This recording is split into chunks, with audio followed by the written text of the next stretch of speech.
अस्सलाम वालेकुम नाजरीन, आप देख रहे हैं मेरा यूट्यूब चैनल और मैं हूं डॉक्टर आलिया। नाजरीन, अक्टूबर में हमास के हमलों के बाद इसराइल और फलस्तीन के दरमियान 7 दहाइयों पुराने तवील तनाज़े ने फिर से सर उठा लिया है, जिसके पेश नजर मगरबी ममालिक को मशरिक़े वुस्ता के दीगर मुसलमान ममालिक की जानिब से रद्द अमल का खदशा है। रवां बरस तेल के नाम निहाद बहरान को भी 50 वर्ष मुकम्मल हुए हैं, जो तवानाई के इस अहम जरिए का ऐसा बहरान था जिसने मशरिक़े वुस्ता में तेल की बुनियाद पर चलने वाली बादशाहतों की खुशहाली की बुनियाद रखी और अमरीकी अजारादारी के खात्मे का खतरा पैदा किया। 6 अक्टूबर 1973 को मिस्र और शाम के खिलाफ लड़ी जाने वाली यौमे कपूर जंग में इसराइल की हमायत करने की पादाश में तेल बरामद करने वाले अरब ममालिक ने सऊदी अरब की क़यादत में वाशिंगटन और उसके इत्तेहादियों पर तेल की बरामद से मुतल्लक पाबंदी आयद करने का फैसला किया था। इन पाबंदियों के बायस खाम तेल की कीमतों में होने वाले इजाफे ने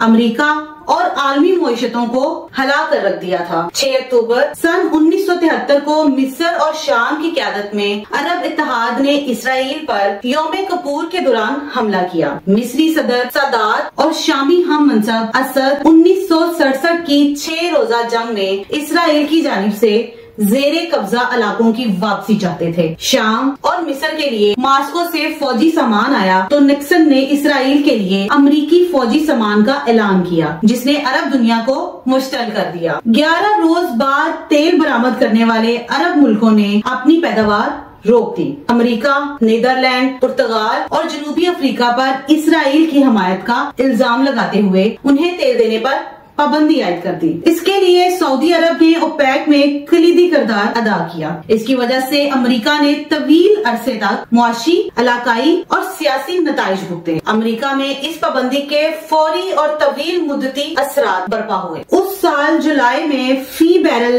खाम तेल की कीमत $2.9 थी, जो दिसंबर में $11.65 तक जा पहुंची। पेट्रोल पंप्स पर तेल खत्म हो गया, गाड़ियों की कतारें लग गईं और पेट्रोल भरवाने में कई महीनों का इंतजार आम हो गया। कई रियासतों में तेल के इस्तेमाल की हद मुकर्रर की गई। सन 1975 तक मजमूई कौमी पैदावार बड़ी हद तक गिरी, बेरोजगारी दुगनी हो गई, बहरान से लाखों शहरी मुतासिर हुए। अगरचे मिस्र के सदर अनवर सादात इसराइल पर हमले के मकसद हासिल नहीं कर पाए, ताहम इन पाबंदियों के बायस अमरीकी सालसी में मुज़ाकरात के दौर का आगाज हुआ और सन 1978 में कैंप डेविड मुआहदे के तहत इसराइल ने सिनाई मिस्र को वापस कर दिया, जबकि मिस्र ने अरब दुनिया में पहल करते हुए इसराइल को तस्लीम कर लिया। तेल बहरान के 5 माह बाद अमेरिकी सदर रिचर्ड निक्सन ने वाटरगेट स्कैंडल की वजह से इस्तीफा दे दिया। सऊदी अरब के शाह फैसल को उनके एक भतीजे ने रियाज में गोली मारकर हलाक कर दिया। उनका कातिल कुछ अरसा